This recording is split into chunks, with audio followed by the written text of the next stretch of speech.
Hello and welcome to Patron Saints of Pop Culture Podcast. I am, as always, your co-saint, Miguel Covarrubias. And I'm Kathy Covarrubias. And today, let's talk about Jessica Jones Season 2.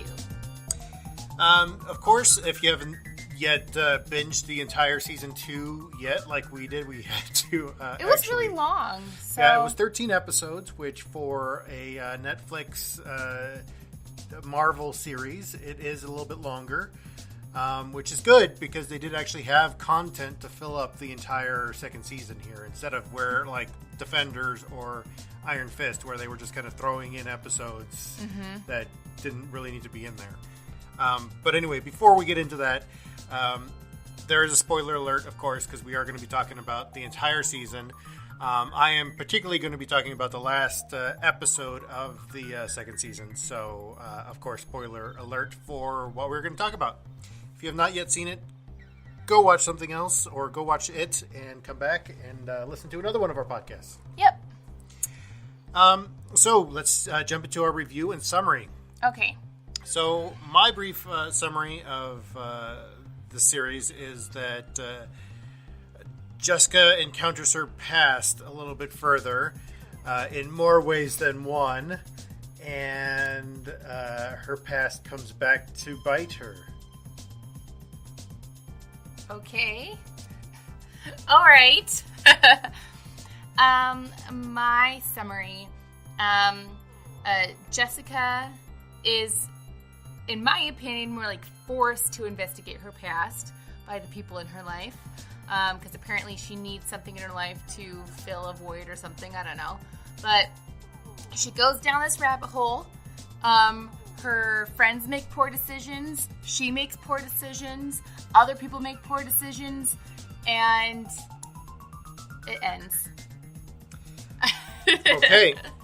My review, I did really like Season 2. Season 2 was good. It wasn't as good as Season 1. I mean, the one episode where I thought was kind of the best in Season 2 was, of course, the one that had David Tennant in it, which, like we said, spoiler alert, but he is not fully Kilgrave. He is kind of Kilgrave flashback, part of Jessica's PTSD that she's dealing with. I think that overall it was a good season. It was definitely better than Iron Fist. It was definitely better than Defenders. Probably better than Daredevil Season 2.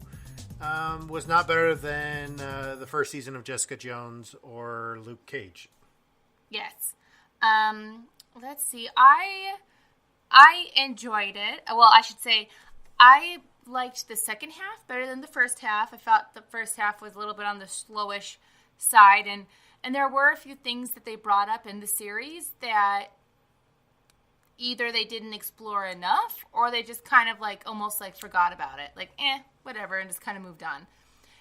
So that was a little disappointing. But my favorite episode of the series would probably be the flashback episode where we get to learn a bit more about Trisha's past addiction.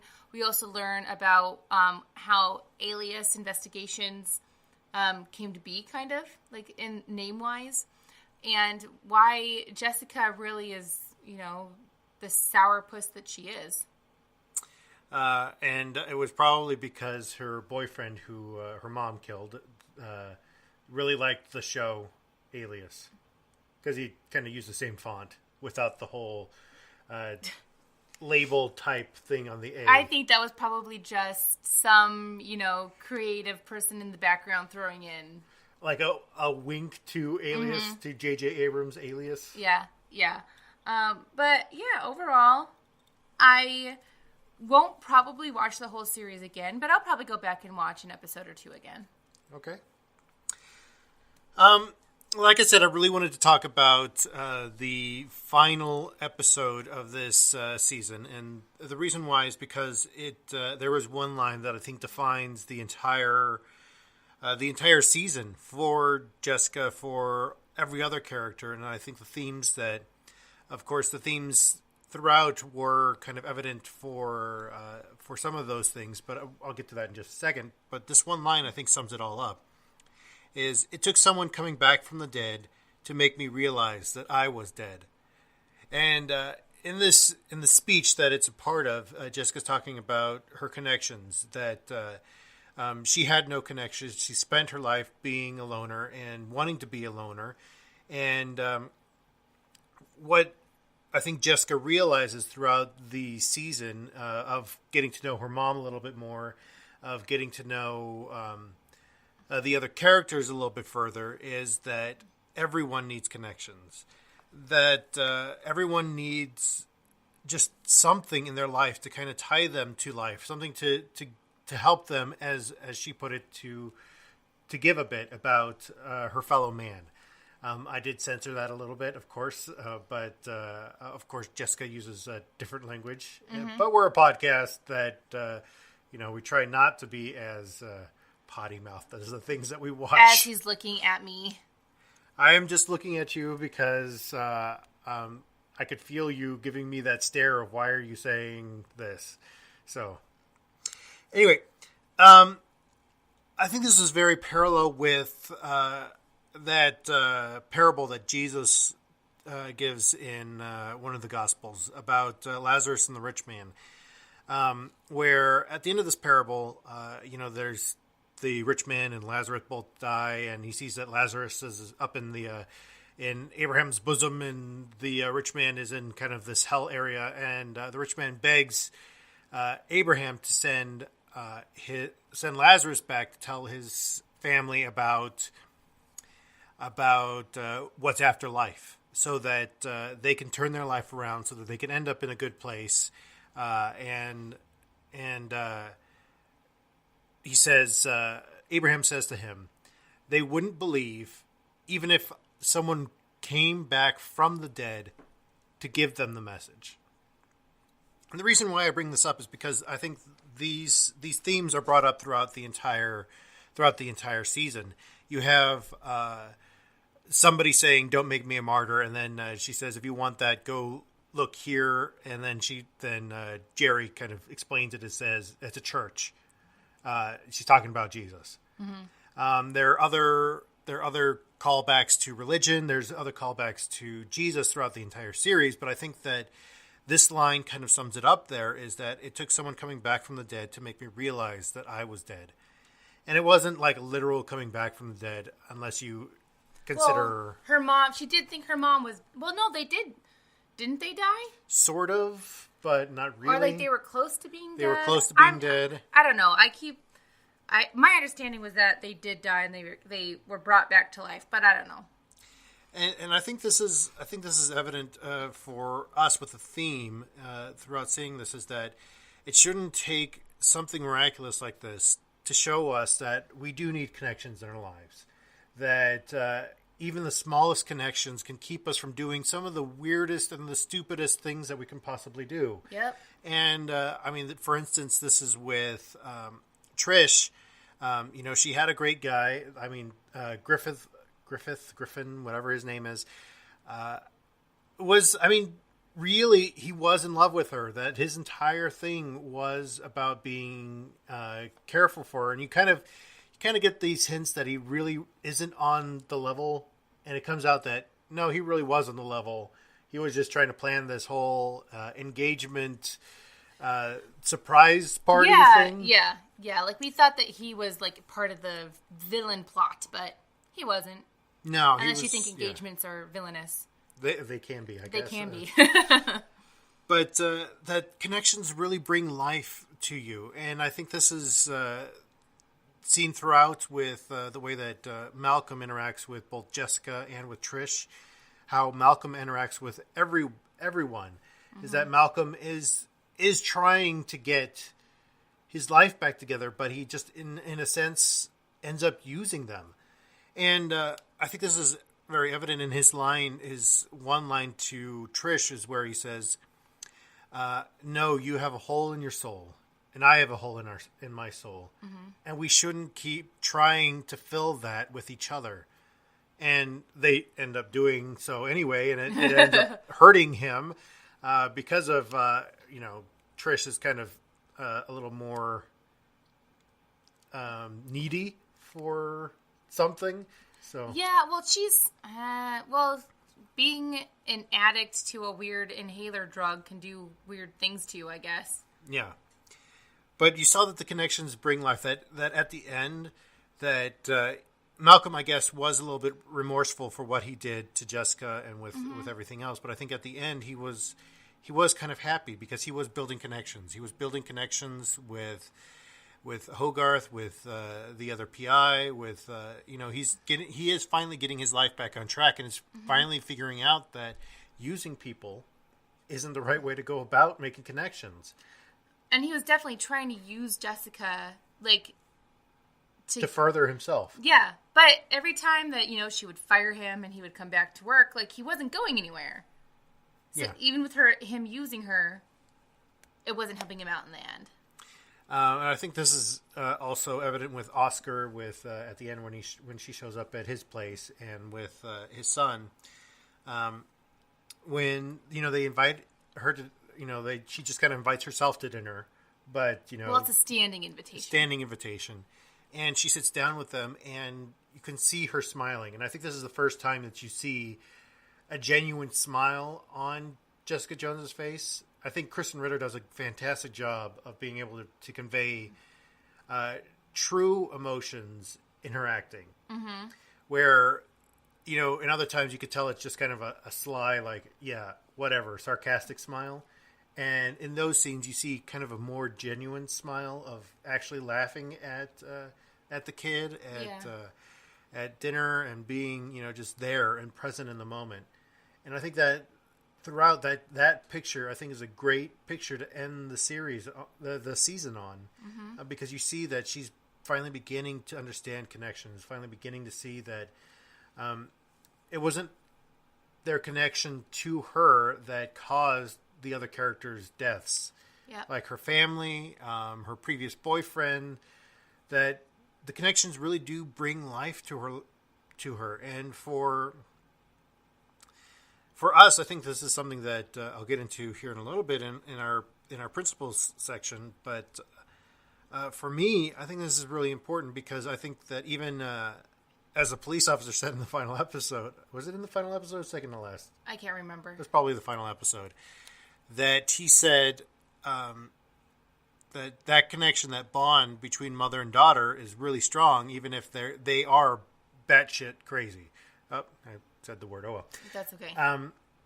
That we are, that no matter what, that they are still kind of our family. That even so, even if they're completely off the wall, that they're still connected to us.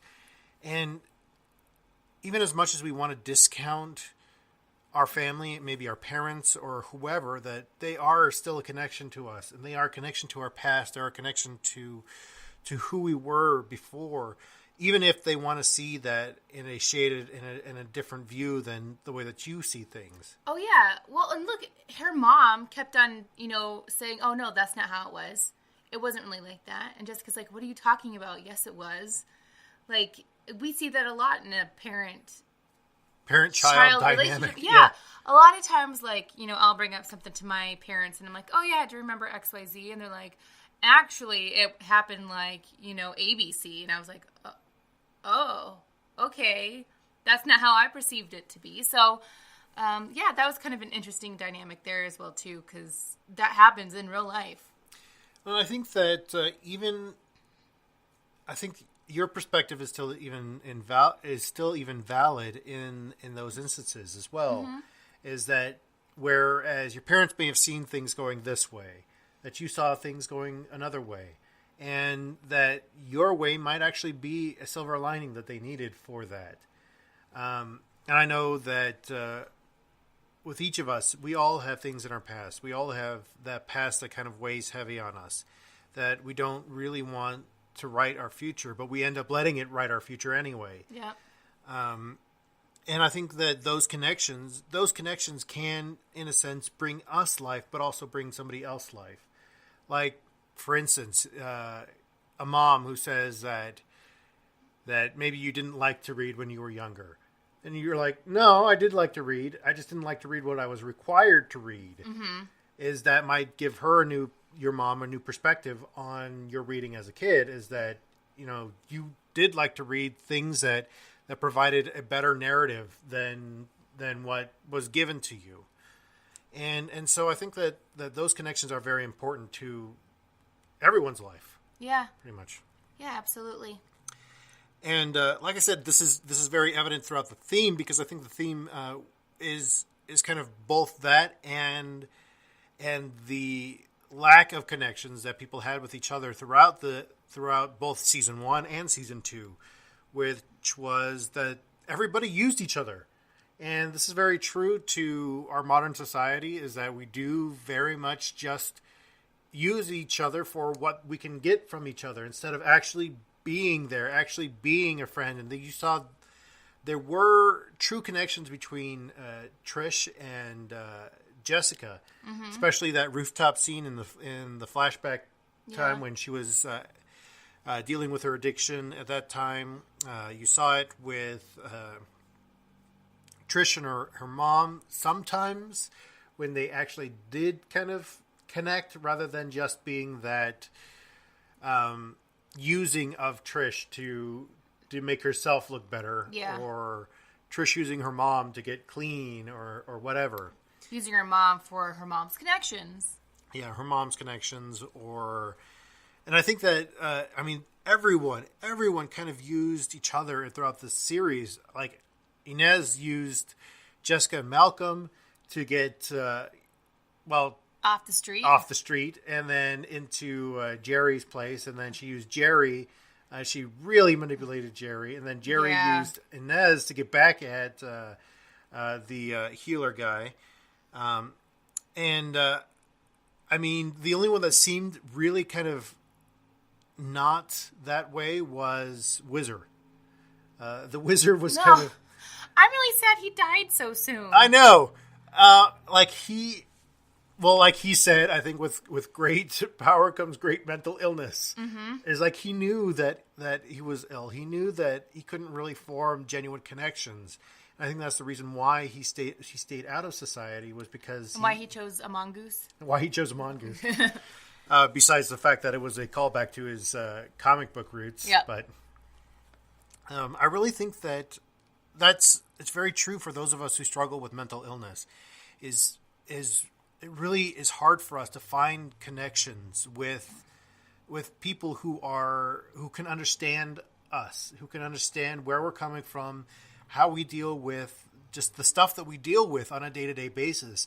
How there's that, for those of us who deal with anxiety, how there is this underlying fear at all times of just nonsense. You know that this stuff isn't worthy of being afraid of, but yet you're still afraid of it. It's still there. It's still there in the back of your head, and it's a daily struggle to kind of put it aside. And you saw this in the episode that I really enjoyed, with Kilgrave showing up in Jess's PTSD, because with PTSD, these are the things that go through your head. Some of us who deal with PTSD do actually see like hallucinations like that. Some of us don't. It's just a replaying in the head over and over and over again of those moments that caused the trauma. And I think this is something that I think really calls back to that connections bring life, that those connections, when you really start to connect with someone, you can really begin to let somebody else take on a bit of that burden for you. Is that, that with great power comes great mental illness, but people can help with that. Yeah. And you should seek out help when you need it. Because honestly, using people is just going to lead to more mental illness, not just for you, but for everyone else. Yeah. Well, we do have to point out that Trish eventually, even Jessica uses Trish's mom to help Trish get better. Because she knows that her mom is going to do everything in her power to try to make Trish who she wants her to be. Yeah. And which is, I guess, both a good thing and a bad thing. Because good, she gets clean, but bad, she's being manipulated by her mom. But also, kind of tying with what you were talking about as well, too, unfortunately, with a lot of the connections that we make or don't make, can also result in us feeling inadequate. For example, like almost every character in this feels like they're not good enough for one reason or another. Like they need to strive to do better. And sometimes feeling that way can be a good force to change. Like it's happened in my own life. Like there's sometimes like in my work life where I'm just like, oh, like I know I can do better than this. Like I know I'm not doing the things I need to get the numbers that I need. And so, I ask around, figure out what I got to do, and implement those things. So sometimes not feeling good enough does kind of push you to be good enough or be the place that you want. But then other times it's completely unsound, especially in Jessica Jones.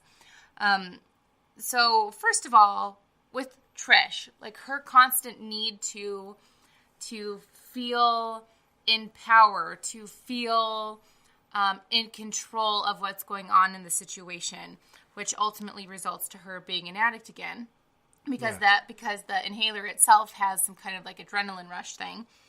But she was told in the series, like, why do you need this? Like, you can still be a good force for change through what you're doing for your job. Like, yeah, Trish talked like they're making you go back to doing, just like lifestyle talks and that kind of stuff. But she had that opportunity at the other network to actually step up and to do what she wanted to do all along. Like, actually, like, have a good platform. And she totally just royally messed it up because she was so already engrossed in her new addiction, which was really, really sad, because I think it would have been a perfect job for her. She would have loved it. And it wouldn't have made her go down to seek becoming a super. Yeah. To elicit would probably be the wrong word, but I'm not sure. I'm going to use it anyway. To elicit the help of Dr. Carl. Mm-hmm. Yep. Dr. Carl. And then, of course, there's Jerry, who, what a ridiculous clause to have at a law firm. Like, if you have any type of medical anything, that you are unfit for this law firm. Like, what kind of a clause is that? Like, that is some kind of, like, evil stuff going underneath. Do you really want to work for that type of company? But anyway. Jerry's also kind of, ruthless is the best way to put it, I think. Jerry's out for Jerry. Yep. And Jerry alone.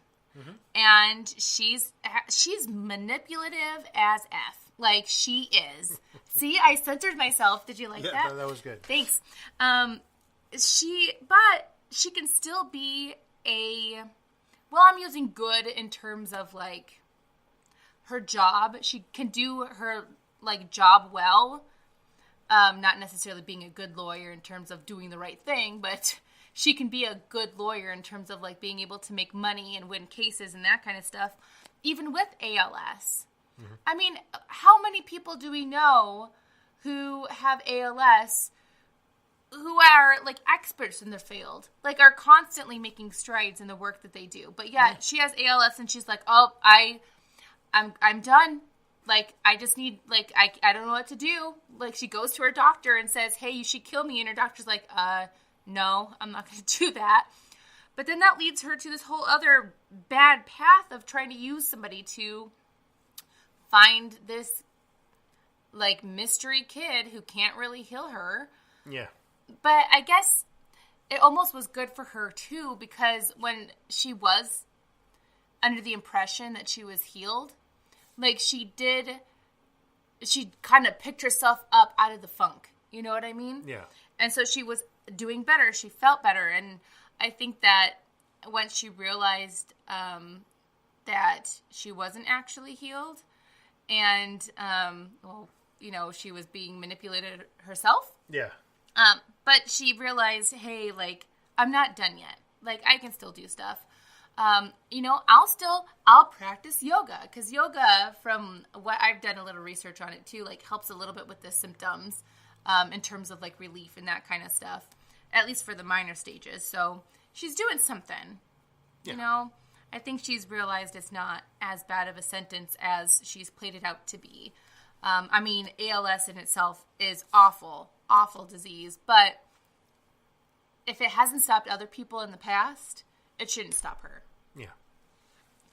And then there's Dr. Carl, which this season was very good with not having me have such tough feelings for people. Like, I'm very wishy-washy on everybody's characters. Like, I like them, but then I don't like them. Like Jessica's mom. Like, I really did not like her methods, and I really, really did see her as a villain. But then other times I'm like, I saw her as the mother figure, and it was just, they did a good job with that. But anyway, Dr. Carl too, like, he was manipulative in himself as well too, and he also did feel inadequate in his line of work, which he felt that the only way he could make progress in what he wanted to do, like actually help people like with serious cases of near-death experiences, was that he had to experiment on them without consent,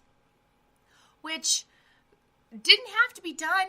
There is plenty of desperate people out there in the fictional world who would have, aka Jerry, who would have been totally okay with, yes, sir, experiment on me, see what happens, Yeah. Like, there's people out there who would have said yes, but he decided to go the back alley, sneaky, evil, villain way to get the research done that he wanted to get done.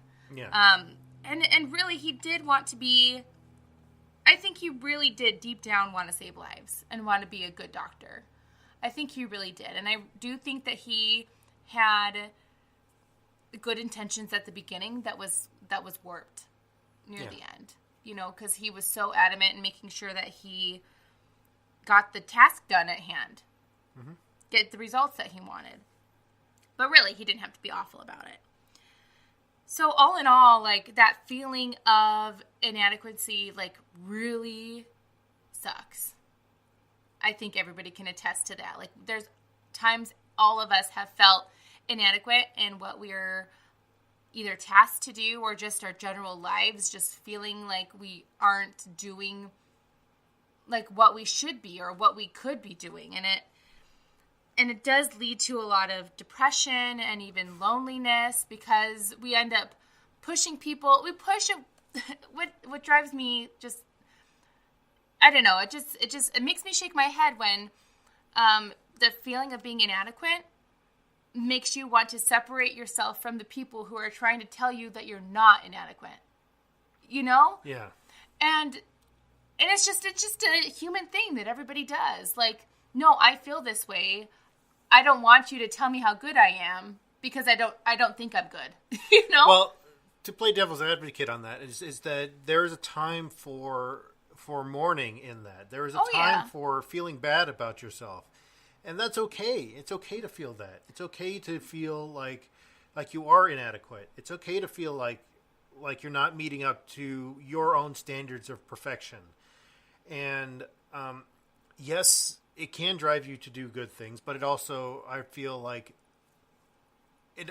there is that bit of it in a lot of us who struggle with anxiety issues, with PTSD, is that you have this made up level of perfection in your own head that you have to achieve every single time. And it's the same with my writing. It's the same thing with almost every single blog post. If it doesn't come out exactly the way that I want it to, that I'm going to have anxiety about that for, weeks on end, even though I'm writing something else completely different. I've moved on to a different topic. So even though nobody, has made any negative comments about it, like, it's still going to be in the back of your mind. Yeah. Yep. Well, where I was going at that, like, I'm not saying that you shouldn't. I mean, I've done that before too. Like, when people, especially when I was going through, our miscarriages and fertility issues, like, when people were trying to, like, build me up by saying, well, you can get pregnant, though, and that's a good thing. Like, I understand where they were coming from, but I, too, was just like, can you just go? Like, don't tell me that. Like, I don't need to hear that from you right now. Yeah. Like, so I can understand. I can understand, both aspects of that. But I do think that we got to be careful when we push people away like that, because when we do that, we tend to ostracize them as well, too. Yeah. And so sometimes we end up losing them as a form of support because we didn't want their support. You know what I mean? Yeah, I see what you're getting at, but I don't feel. I think it's maybe a support system that isn't solid in that case. Yeah. Oh yeah. But I'm just saying it can happen in some cases. Yeah. Like, it's pretty hard to get me not to be your support system. I'm pretty much supportive of almost everybody and anybody, but I had to say almost. And I do have to say, though, like you were saying, when you feel not good enough, when you feel inadequate, a lot of the time it's not founded.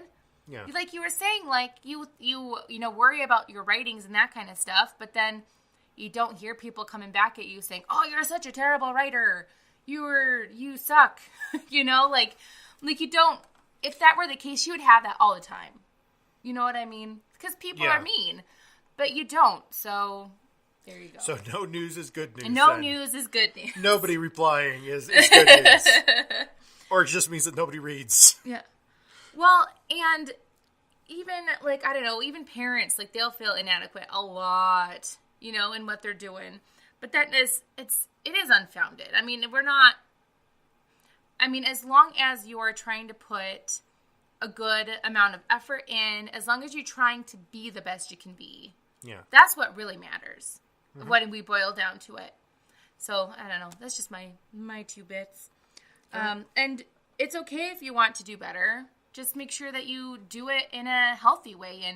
And if that means that you need to seek help from others, or if that means that you need to, step back and take some me time, whatever you need to do, just make sure you do it in a good, healthy way. So the principles in the parable of Jessica Jones season 2, what we got down to today is it's about connections and forming connections, not just superficial using each other connections, but more kind of on a deeper level of knowing each other. Basically, getting to know somebody. That doesn't take something miraculous to make you understand that you need people. Yeah. You need connections in your life. Everyone needs that, and that's part of Maslow's hierarchy of needs. You're not going to find that in an essentials kit that you get from the airport. It's all of my essentials. But you find it in people. That's love it's there, and we got to sometimes let people in. Don't let the toxic people in. No, it's totally okay. Yeah. Throw those toxic people out. Get them out of there. Or at least let them know that they're being toxic and they can't be in your life. They can't be a connection in your life until they've figured out how to not be toxic. Yes, exactly. And we talked about inadequacy. We talked about how we can be that feeling of inadequacy can be a force for good change, but it also it can lead to some destructive paths, and that it can deconstruct your relationships with others. All right, so we are going to be talking about a few different things in a different order over the next couple of weeks. Surprise. Just like every other week. Yeah, because being a parent, your schedule kind of gets... you shouldn't really have a schedule because it just kind of just goes with the flow. Yeah. So this is what's coming up. We are going to be doing A Wrinkle in Time in 2 weeks, not this next week. So this week we're going to be talking about This Is Us Season 2. The finale just aired this last week. We did actually interrupt our Jessica Jones watching to watch This Is Us, the season finale, which sets up a heartbreaking season 3. So yeah, we're gonna talk about that this coming week. So be aware of that, and we'll talk about that coming up. Wrinkle in Time in 2 weeks. I'm excited for it, even though mixed reviews at this point in time. And then after that, Black Mirror, season 4, episode 3, hopefully. Of course, we've got other things coming up in between there. So, Black Mirror is always going to be pushed to the side if something else better comes up. So, Yep. But well, not in it's better than that show, but it's also more recent. Yes. As always, come find us on social media if you've got any feedback for what we have coming up or feedback about this episode or any of our previous episodes. You want to join with us in conversation about any of the stuff that we've talked about previously. Please do so. You can give us a call at our Google Voice number, which is, and I think that I've turned the wrong page on my notebook here, but just a second till I find that. I will fill the time. Which is 720-372-3879. Again, our Google Voice number is 720-372-3879. You can leave us a voicemail or send us a text at that number, or you can find us on social media. We are on Facebook at facebook.com/Real Honest Faith. You can also find us on Twitter at twitter.com at Real Honest Faith. We are also on Tumblr, on Reddit, on basically a lot of other things. We are even on Twitch.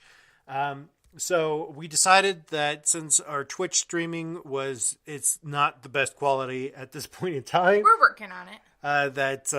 We're just putting it up on YouTube. So if you want to watch us struggle through Divinity Original Sin, there is right now 6 hours of us online of us doing that. We did lose 2 episodes of that because we didn't read the fine print on Twitch that they get rid of episodes after 14 days. That's okay. So it's up there. You can go watch that and just laugh at us being raw and unedited and just, A lot of me going, yeah. But you can't really hear that because the microphone isn't really working on that one controller, which is for some reason, I don't know. And we're working on it. We have to get a better mic for our Twitch stream. So that's what it boils down to. Yep. And, you can also find us on Patreon. So be a Patreon subscriber.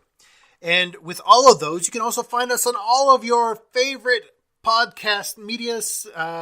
You can find us on Stitcher. You can find us on TuneIn. You can find us on iHeartRadio. You can find us on what's the iPhone one? The Apple Podcast. Apple Podcast. You can find us on Google Podcasts. You can even find us on our host network, which is Stitcher, or not Stitcher. Spreaker is our host studio. So find us on those. Review us on those. Leave a comment on those. Let us know that you're listening because it always warms our heart to let us know that you're out there, whoever you may be. And we'd love to be in conversation with you. You can also find us on our website, which is thehonestfaith.com. You can read my writings there and, make my anxiety real or not. Or just give them really, really good feedback. Great. You could do that too. So, with all of that being said, we invite you to come and join the conversation. Bye.